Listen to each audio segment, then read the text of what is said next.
এই মেয়েটা একটা ভয়ানক গ্যাংস্টার, যার সম্পর্কে তার জামাই আর তার শ্বশুরবাড়ির লোকেরা কিছুই জানতো না। তবে একদিন সে যখন একাই 10-12টা গুন্ডাকে ধোলাই করতে শুরু করে, তখন তার পরিবার সহ সবাই এটা দেখে অবাক হয়ে যায়। মেয়েটার নাম সুবর্ণা। এই সবকিছু শুরু হয়েছিল আসলে একদম ছোটবেলা থেকে। সুবর্ণা ছোট থেকে একটা অনাথ আশ্রমে বড় হয়েছে, কিন্তু একসময় সে খেয়াল করে বড় হওয়ার সাথে সাথে তার আশেপাশের মানুষগুলি তার দিকে বাজে নজরে তাকাতে শুরু করেছে। তাই সে একদিন ওই অনাথ আশ্রম ছেড়ে পালিয়ে যায়। আর তারপর ধীরে ধীরে নিজের এই একা জীবনে সে বিভিন্ন কাজকর্মের সাথে নিজেকে মানিয়ে নিচ্ছিল। কিন্তু বয়স বাড়ার সাথে সাথে যেন প্রত্যেকটা জায়গায় তার উপর লোকেদের বাজে নজর পড়তে থাকে। আর এমন ভাবেই একদিন এক খারাপ লোক তার খারাপ মতলব নিয়ে তার উপর ঝাঁপিয়ে পড়ে, যেখানে নিজেকে বাঁচাতে গিয়ে সুবর্ণা ভুলবশত ওই লোকটাকে একদম শেষ করে দেয়। কিন্তু ঠিক তখনই তার সামনে আসে শেখর নামের এক গ্যাং লিডার। সুবর্ণার এমন সাহস দেখে তাকে তার নিজের দলে আসার জন্য অফার করে। আর সুবর্ণা এতে রাজিও হয়ে যায়, কারণ সে জানে এই নিষ্ঠুর শহরের সবাই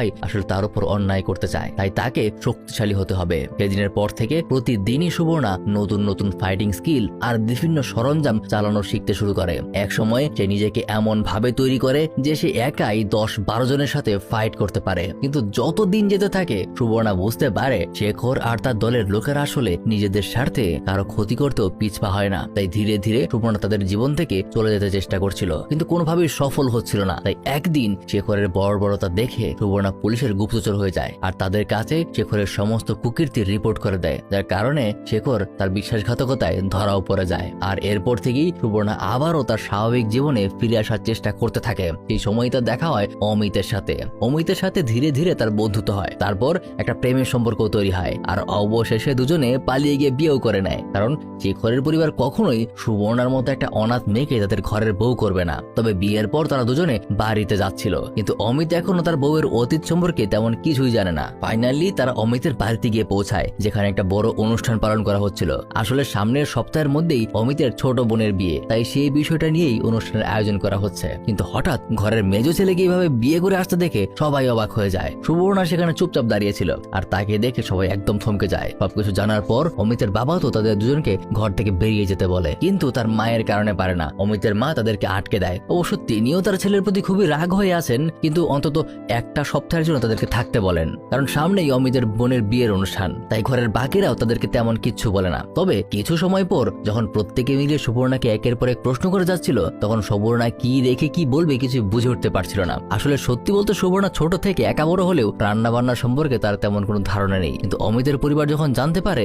সুবর্ণা একদম অনাথ, ছোটবেলা থেকে নিজের জীবনটা একা একা এই পর্যন্ত নিয়ে এসেছে, তখন সবাই প্রত্যেকে তার জন্যও খুব কষ্ট পায়। তারপর দিন সকালে সুবর্ণা ঘুম থেকে উঠে দেখতে পায় ঘরের প্রত্যেকটা মেয়ে সদস্য এতক্ষণে নিজেদেরকে গোছগাছ করে তাদের ধর্মীয় পুজো পাঠ করতে শুরু করেছে, আর সুবর্ণা একদম লাস্টে ঘুম থেকে উঠেছে। অবশ্য অমিতের বড় ভাইয়ের বউ অর্থাৎ তার ননদ বিষয়টা সামলে নেয়, কিন্তু তারপর থেকে প্রত্যেকটা বিষয়ে তাকে মানিয়ে নিতে হিমশিম খেতে হচ্ছিল, কারণ ঘরের রান্নার বিষয়টা নিয়ে তার কোনো ধারণাই ছিল না। তাই সুবর্ণা তার পরদিন তার এক বান্ধবীর সাথে দেখা করে, যার সাথে তার সেই অনাথ আশ্রম থেকে বন্ধুত্ব হয়েছিল। তার বান্ধবী ভোর 3টা বাজে উঠে তার জন্য অনেক কিছু রান্না করে এনেছে, আর সুবর্ণা এই রান্না বাড়ি নিয়ে গিয়ে সবার সামনে সার্ভ করে আর নিজের ক্রেডিট নিয়ে নেয়। বাড়ির সবাই তো খুব অবাক হয়ে যায় যে ঘরের নতুন বউ তো ভালোই কাজের। আর তারপর থেকে প্রতিদিন সুবর্ণা তার বান্ধবীকে খাটিয়েই সবাইকে রান্না করে খাওয়াতো। কিন্তু এভাবে তো আর বেশি দিন চলবে না। তবে সামনের কয়েকদিনের মধ্যেই সুবর্ণা তার পরিবারের প্রত্যেকের মন জয় করে ফেলে, আর একদিন তার বান্ধবীকে তার বাসায় নিয়ে আসে। সবাইকে বলে যে তাকে নাকি সে অনুষ্ঠানের জন্য দাওয়াত করেছে, কিন্তু আসলে সে এনেছে এই ফাঁকে সে যেন তার কাছ থেকে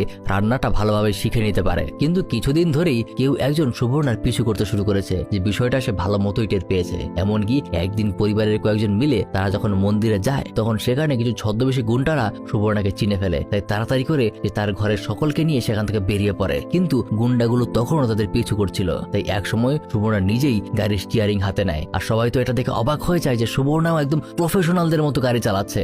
আর এর মাঝেই একসময় হঠাৎ সে ব্রেক করে, আর তাদের ধাওয়া করতে থাকা বাইকারগুলোকে সে ধুলাই করে সবাইকে নিয়ে বাড়ির দিকে রওনা দেয়। আর তারা এটা দেখে তো সবাই একদম অবাক। আসলে ঘটেছে কি, সুবর্ণার সেই গ্যাং লিডার অর্থাৎ শেখর জেলখানা থেকে পালিয়ে গেছে, আর সুবর্ণার থেকে নিজের বন্দী হওয়ার প্রতিশোধ নেওয়ার জন্যই এসব ভাড়া করা গুন্ডা পাঠাচ্ছে, আর নিজে বর্তমানে সে গা ঢাকা দিয়ে আছে। তবে আজকের এই ঘটনার পর পুরো পরিবার এখন সুবর্ণাকে নিজেদের ঘরের বউ হিসেবে ভালোভাবেই মেনে নিতে শুরু করেছে। কিন্তু অমিত যখন এই ঘটনা জানতে পারে, সে তো আরো অবাক হয়ে যায়। এদিকে সুবর্ণা বেশ ভালোভাবেই বুঝতে পারছে যে কাজটা আসলে শেখরের। একদিন সে তার ঘরের কোনায় একটা অদ্ভুত চিহ্ন দেখতে পায়, তখন তার মনে পড়ে যায় যখনই কোনো শেখর কোনো টার্গেটকে লক করতো, তখন সে এমন একটা অদ্ভুত চিহ্ন বানিয়ে রাখতো, অর্থাৎ তার নতুন টার্গেট টার্গেট আসলে সুবর্ণা আর তার পরিবার। এদিকে শেখর সরাসরি তার শহরের অপোজিশন পার্টির এক নেতার সাথে কথাবার্তা বলছিল।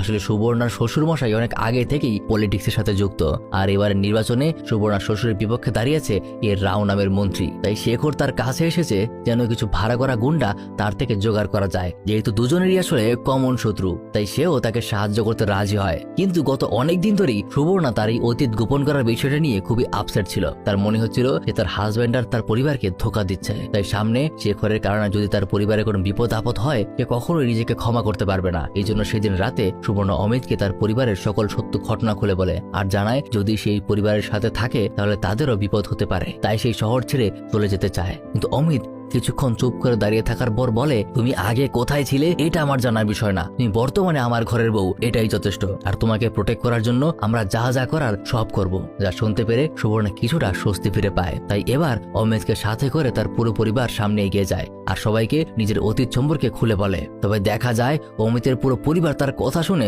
উল্টো আরো তার পক্ষেই চলে এসেছে। এত কিছু জানার পরেও প্রত্যেকেই তাকে নিজেদের ঘরের বউ হিসেবে মেনে নিয়েছে। আর তখনই সেখানে শেখরের এন্ট্রি হয়। শেখর তার গুন্ডাদেরকে নিয়ে সুবর্ণার পুরো পরিবারকে ঘিরে ফেলেছে, যা দেখে সুবর্ণা একদম প্রস্তুত হয়ে যায়।